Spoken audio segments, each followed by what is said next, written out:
What's up, everyone, and welcome to episode 5 of the Anime Rift. It's super exciting to be back here on Rogers TV, and as always, I am here with my debonair dudes, Josh and Jake. Welcome back, boys. Okay. All right. I like debonair, but you just called me Josh, dude, and I do not appreciate it. I'm sorry. Okay. I'm sorry. You know what? You've been calling me Ox for years, and you just used my given name. I failed you. Okay, I apologize. I will never make that mistake again. I promise. All right. All right. Well, guys, I like it. What's new? What's exciting this week? What's got you going? Guys, I'm ready for these topics today. I think we got some real heat in the pocket. Yeah. Well, speaking of topics, I'm excited too. Yeah, you ready? I'm ready. All right. So this week we're talking about animes that make you cry. This is going to be a well-rounded topic. We're going to have many different instances that we're going to break down. It's also going to be our question of the week. Then we're going to talk about our first manga series that we are doing a deep dive into called Kagurabachi. And then we're going to talk about JJK because we've just hit the mid-season split and everything is absolutely psychotic right now in JJK, so we're going to touch on that. And lastly, it's Worlds Mania, and we're going to talk about everything that has happened so far in the groups, or not the group stage, sorry, the Worlds play-ins, and just like the flip on your head moments that have already busted brackets around the world. So we're going to talk about those topics, but speaking of the question of the week, I want to make good on my word and follow up on some comments that were sent in from the good people out there in the world to our topic of the week last week. So if you guys remember, last week we asked people, what is your favorite anime genre? And from TikTok, Dr. Demenis says that he loves isekai fascios. All right, so thank you, Dr. Demenis, for your input. You know, be sure to write back in again, and we'll make sure we get it on here. We respect it, and keep watching those isekais. Kay from our Discord says that she loves shonen, seinen, and in no particular order, it's just what she really likes to listen to. She doesn't have a particular one that she wants to set her mind on. So, Kay, thank you so much for the love and support, and keep writing in those questions of the day. And lastly, we have Bloated Goat, and we're not going to give away any names here, but we love him sometimes, but no, we still love him. But he said that his genre changes per season. For example, that in the summertime he likes to watch shonen, but in the wintertime he likes to catch up with something a little different, like Slice of Life. So thank you so much, guys, for answering our question of the week, and keep doing it for your chance to be able to get it read here on the air as well. We appreciate you, and let's get into this week's question, and that is shout out Bloated Goat and Kay. Yep. They've been listening to us for a long, probably like episode 1 of the podcast, I think. They've been going big for us, so big shouts out to them. But here we go, animes that make you cry. Jake, I can tell you are ready to absolutely smash through that screen there. I'm crying right now. So tell us about it, Jake. Animes that make you cry, take it away. Okay, so I went 3 deep on this one. I did the first time I ever cried to an anime, the most memorable anime that's made me cry, or scene from an anime that made me cry, and then the most recent. All right. So to preference this, I want to go ahead and tell Frozen that I did watch My Happy Marriage. My Happy Marriage. Yeah, it was trash. Worst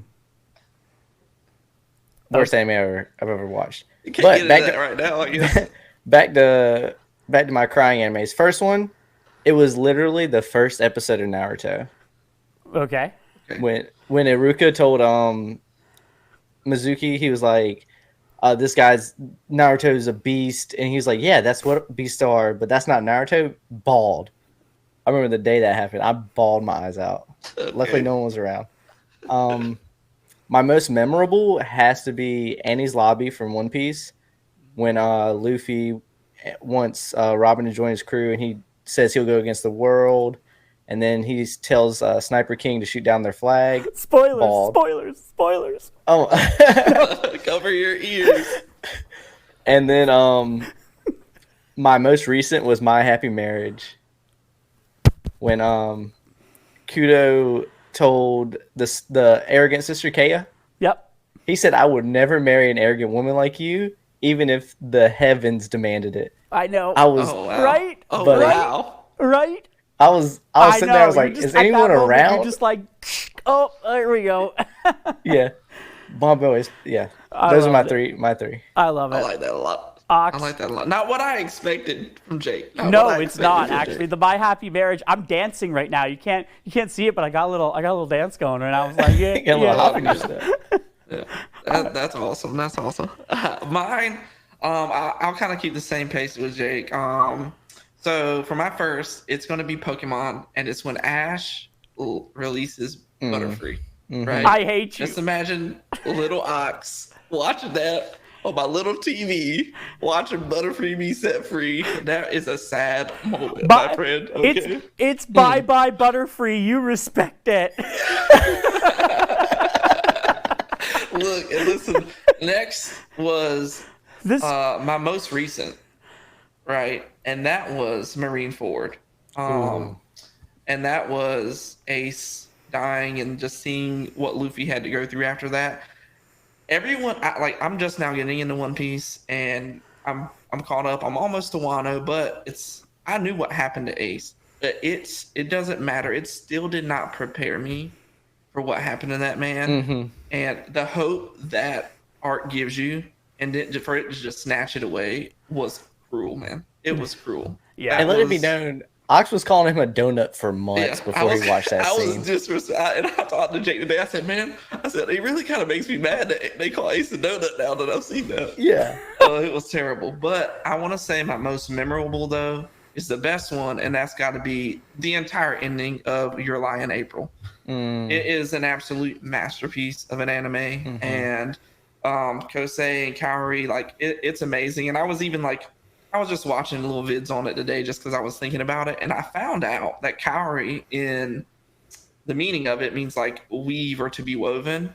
And the way they use it in a sentence, when you Google it, is like your love for her will be woven into your heart for eternity. And that's literally exactly what Kosei goes through when it comes to her. And I was just sitting there. I was like, I started tearing. I was like, nah, I gotta wait. Gotta wait. Yeah, if you love music, that's a fantastic anime. Dude, it is so good. So for me, I have very similar ones. So I think the all-time is when Pikachu leaves Ash. The Goodbye Pikachu episode. Like they literally scripted a song and made it. And there's little Andrew, little Frozen, just crying in front of his TV screen. Like, why would you get rid of this, you monster? So that was always one that's near and dear to my heart. The most recent was also from My Happy Marriage. Similar, almost I think the same episode, but it's when he rescues her when being kidnapped. And then he burns the entire estate down to the ground, and he picks her up from the shed that she was held captive in for so long, and he's just like, I've got you, like you're mine now, like everything is safe. I'm just like, he's I such got a chills good dude. just you talking about it. Yeah, like it's just like, you just sniffle, right? You know. And then I have to say that one that's probably just. Probably my all-time would make me cry every time is when Jiraiya is quickly scribing on the back of the toad, and then pain comes over him, and then it's just that one last moment as he sends the frog away to go to Naruto, and then right as it goes down and the lights out are for Jiraiya, and Naruto is training, and he just stops. And you're just, and it's just like, it's almost like that scene from Star Wars when Order 66 happens and Yoda grips his heart and something's happened because he knows there's just such a disturbance in the world that something's happened. That is what that is. And the music that's happening and the sad music that's happening in Naruto, it just breaks my heart every single time. Jiraiya is the greatest character to grace that show. And I couldn't, anyone that hasn't watched it, I'm sorry, this isn't spoiler free, but yeah. When Jiraiya dies, it's heartbreaking for me. So that's a good one. That's a really good one. And I knew somebody of us three was going to use it because we're such big Naruto fans. And just us talking right now made me think of another one. Okay. When Ash is turned to stone. Oh, in 2000? Yeah. Oh my goodness. Yeah. a lot of Pokemon. Goodness. A lot of Pokemon in here I'm finding. So it goes deep, man. It goes deep. All right, so I do have to kind of keep us moving along here so that we don't run too long for time here. Next, we're going to talk about a manga. It's actually one of the first times we're talking about a manga on our show, and we're excited. It is actually one that is sweeping the nation right now. It's huge in internet mangas, and you can get it on Shonen Jump app. You can watch it, anywhere you can pick it up in manga form. There are only 4 chapters available right now, and it is Kagurabachi. And it is pretty much the best manga out there right now. People are demanding that animes get made for this. And Ox and I were actually talking about this, saying that if they don't get the people from Demon Slayer to animate this show, like, what are you doing? But we're going to give a quick little into of Kagurabachi. And what do you guys think? I read the first 4 chapters. I've got to say, I'm into it. I mean, they do have a bit of a time skip right in the beginning, and I had to do a double take, a few reads, just to understand the time skip that they had, because it kind of happened one panel to the next, and it threw me off a bit. But the whole idea of sorcery and, the whole akin to the samurai swords, and I love how the story of the goldfish plays right into the samurai sword. Like, it's such a great panel-to-panel story to read, and even where it left off, I'm just like, I can't wait for the next one. So what are you guys thinking? Alex, you can go first. I enjoy it. I think the pacing on it is kind of similar to Chainsaw Man manga. So it's a little bit quicker than we're used to, but that's kind of what new gen animes really kind of do, or mangas, I should say. But I do enjoy it. There is a lot of hype around it. I've been reading Peak Fiction and everything. I wouldn't call it that, but I do think that it does have a unique story. It's almost like Demon Slayer mixed with Bleach a little bit. So, just imagine Demon Slayer if they really were magic katanas, right? So that's kind of where it's coming from. Chihiro, I think he's a cool character. I love his vibe and everything that he kind of goes through is going to develop him, and I'm interested to see more of a little bit of backstory, things he probably learned from his dad and everything like that. But the concept of the story and the plot, I'm really interested in, and I'm like you, Andrew. I can't wait for chapter 5 because chapter 4 did end really well. Yeah, yeah. Now, Mr. Shiba, tell me he's not the comedic relief of this manga. Yeah, like, dude. He is. Like, he's akin to those classic tropes of shonen anime where there's like the funny Gojo guy that follows along with him. And I already pictured it in my head when he goes into the base and he's just like black, and then all of a sudden it's just the anime panel, or it's just a panel of blood just everywhere. I was just like, I can see that. I can see that in animation form, just like this super quick dash with the really, really swishy, tight anime effects and just everyone just exploding. Like, I can see it. It's ready to be made, and it's only 4 chapters in. Yeah. The only thing, like you, I do wish they showed like his present day and then jump back in his past to show his dad and everything. Yeah. Maybe like 1 or 2 scenes from present day and then jump back in the past. Because when you go from past to forward, he changed so much in the manga, like the way that he was drawn. Yeah. It was hard to recognize who it was. Well, and that was the big thing that I struggled with at first, because it was just like I said, like you flip the page and you're kind of like, wait a second. On this train. Like, yeah, who are these people? Yeah, he's just different now. And then I think it's actually, if I'm not mistaken, I could be wrong, but it's not even until the next panel that it says like 40 years later or something like that. Or 3 or 4 years later. Like, but it's like you actually read a panel from the future and then you flip the panel and the next one says that it's X amount of time in the future. And I was like, oh, okay, that makes sense now, right? And then it wasn't until a little later on that they explain how the father had come to his untimely passing. So, and I think me and Ox are debating, is it the way the katanas were made determine the enchantment, or does the enchantment determine what the katana can do? Yeah, because it's kind of confusing. Because there were 3 goldfish, right? That's the thing. Yeah. He still needs a speckled goldfish. Yeah, ability. so we've seen black, which was one of them. We've seen red, which was one of them. So that begs the question, is blue the other one, right? Like, is that the final ability that he has yet to release, right, from the katana? So it's and then all the other katanas, like Cloudburst, I think is the one that they've seen. Yeah, that's they've the one talked about. The one they've announced so far is the Cloudburst one, the one he's looking for. and then I forget what the others are, but there are 6 others. Yeah.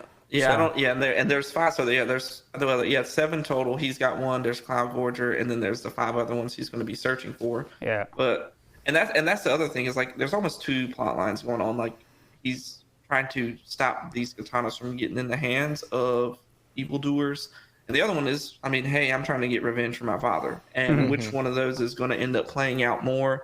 Is he? And hopefully he can accomplish both those goals at the same time. But I really enjoy it. He reminds me, like with his mannerisms and stuff like that, of an Ichigo, right? Yeah. He's kind of rude, but he cares. A little playful, yeah. Yeah. And I love that. It's not like not the what's the meme of like all the new shonen characters are just different color hair versions of Naruto. Like Asuna is white hair Naruto, right? Yeah. So it's nice to see a different character. Yeah, absolutely. Now, jumping right along here, because I know that we could chat forever, and we will chat forever on it when we do our podcast episode. We'll go more in-depth on it, of course. And as always, if you guys scan that code on the corner of your screen, you can get all the information to come and follow us in Discord or Instagram, TikTok, and you can see all of our content that we upload to YouTube and our podcast channel at the same time. And then you can get more in-depth versions of everything that we talk about on this show. So moving right along, we are keeping current with JJK, the fall anime that has now reached its halfway point. I can honestly tell you I don't know if there's an episode next Wednesday. I don't know if there is. It would be kind of an interesting spot to leave it at if you're going to. But if there is, I'll be happy. If not, we have been left in a bit of an intense pickle where Gojo is trapped. And now Itadori is chasing down the people that are lifting the veil, and that have created the veil, and they're now chasing it down. So what do we think, thoughts going into the second half of this season? What are the thoughts are? Do you think obviously Gojo's getting out of this cube? Like what are we thinking? No, not thinking it. I think we might be having some audio issues. I don't know if they can hear me or they've lost me. I don't know. I don't know. We lost you there for a minute, bud. Oh, okay. So what do you guys think of what's going on with JJK right now? Still lost him there for a second, but I'm just assuming that he's asking how we're feeling about JJK at the mid-season point. Jake, I know I've told you this before, but I really wasn't a fan of season 1, but I'm completely enthralled in season 2. It's been 20 times better for me watching it. I think it, more diving into some of the characters' past, especially Gojo, especially Geto. If you haven't seen JJK, the Zero movie, it gives you a lot of information like about Geto and everything like that. If anyone's confused of what's going on with him and what happened with him. So if a lot of the people that watched it and were stunned about why Gojo just froze when he saw him for the first time, well, it's because he killed Geto, and now he's standing right in front of him, and Kenjaku has reanimated his body and all this stuff. But as it goes, completely enthralled. All these storylines are starting to come together. Megumin's dad, Toji, Ushiguro, or Zenin, you should say, Megumin being an actual Zenin himself, and things like that. But I don't know if you guys know anything from the manga or anything like that, but after this mid-season point, it's going to go completely insane, and I don't know if we're ready for what's coming. Yeah, who knows, right? I haven't read it myself, so I'm not 100% sure. Yeah, and it's been interesting. I like the older sister and the younger brother dynamic they're doing instead of the classic older brother obsessed with younger sister anime vibe. They're going for an older sister whose younger brother's obsessed with her, which is super fun, super playful. I love that they do that. And then the last fight we saw, crazy. Every time my boy goes every time he goes overtime mode, I think his ability is past a certain time, 8-hour day, he just goes crazy. Yeah. But him and seeing Ino's abilities on the rooftop, being able to cover up his face and use different like holy beast abilities and everything. It's just been a really good season so far. I think one of my favorite parts was when they finally clicked and figured out that his abilities would be that he could take everyone's output energy and then deal it back to them. So then it looked like they were coming at him with full force, but then they would like hold back and then deliver them, and then it would just throw him off, and it would ended up decimating him. It was fantastic. I absolutely love that that scene. Yeah, that was a really cool scene, and it speaks to how far they've come as sorcerers too. Like they've become really strong. Oh, for sure. All right, well, last but certainly not least, Worlds is in full swing right now. It's absolute bonanza in my house right now. Brackets everywhere, cursing, swearing. We all hate each other, but we all love each other at the same time because League of Legends Worlds is back, and it is better than ever. Ox, we watched the first night of play-ins together, and I don't even know. I'm still taken aback from it. In the first night, we saw PSG and R7 and Loud versus Gigabyte Marines. I can tell you with certainty PSG performed exactly how I expected them to perform.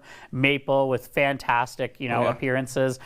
But Loud, the Brazilian region, did they show up to play-ins or did they show up? Like they came to play. They showed up really. Like they did extremely well, and they did extremely well against PSG in their match, even though they didn't come out on top. But they pushed PSG, and they're the favorites in play-ins. Yeah, absolutely. And I think, they seem to be fan favorites right now in Korea, and they were talking about that in one of the interviews that, true to form, that Loud is kind of representing their name, and the fans get rowdy for them. They're there to kind of make a noise and disrupt. And like you said, they did end up going against PSG in the upper bracket kind of semifinal. And unfortunately, it didn't work out for them. But it turns out that they now have a much easier way through the rest of the play-ins, and quite frankly, wouldn't surprise me at all if we see them in the lower bracket finals, because I think that they're here to finish this off, and you know what? They might even find a spot in that number 2 seed going into the actual Worlds event, which would be a first time for a Brazilian team. The other side of the coin, Team Wales. Another team not expected to do anything, absolutely upsets BDS. I don't know what was going on with BDS. We just praised Adam for his stellar performance against NA, but then he turns around and it looks like the team can't play without Adam. So I don't know what BDS has to do here to pull it together to bring themselves forward, because they play better than what they're showing right now. And I don't think that Wales really should have been the pullout factor there. I think that easily they should have won BDS, but that wasn't the case. And speaking of Team Wales a little more, not only did we see them beat BDS, but they also took down Jake's Flying Oysters as well today. They could have won, dog. And you know what? The thing was, the first game they dropped, and I thought, okay, here's Team Wales. This is what we were expecting. But then they went 2 back-to-back. And I have to tell you, their AD carry did exactly what their title suggests. He carried the entire team on his back to both of those victories. It was absolutely insane. Artemis played out of his mind and out of his body. It was some of the craziest Kai'Sa playing I've ever seen. And you haven't seen me on Kai'Sa. Yeah, one of my favorites. One of my favorites was that he had the game sense in a dragon fight to be hovering the wall along dragon, and then as he needed to escape because things weren't looking good for his team, he just swaps location with one of the guys on the other side of the wall. Bam, gets himself out of danger, but then all of a sudden a crucial kill comes in, and bam, he re-engages and picks up a double. So it's just having that awareness of whether the fight's going to go good or bad, and knowing those escape tactics is just something that Team Wales seems to be doing, hand over fist over some of these other teams that they're playing. So this has put us in a really, really interesting situation where both of my teams that I picked to make it out of the Worlds bracket are now facing each other for elimination. And I'm absolutely dumbfounded by it because it's BDS versus Detonation Focus Me and R7 versus Gigabyte Marines. And these are all teams that I thought easily had wins in them. But with this new league style, this new Worlds format, it is every match matters. If you lose a match, it could be the end of your Worlds. So it's absolute insanity. I can't wait to see how it goes on. And these guys, as exciting as this league is, these guys haven't even met the actual league competition. There are 12 other teams waiting for them. Like, there are 12 other teams polished, ready to go. So the next ones we're going to see are coming up.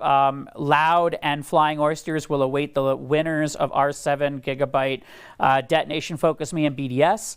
And then, of course, at the tippy top, we have PSG and Team Wales, who are going to square off for the first spot in the Swiss stage. So a lot of Worlds still to go. Wait.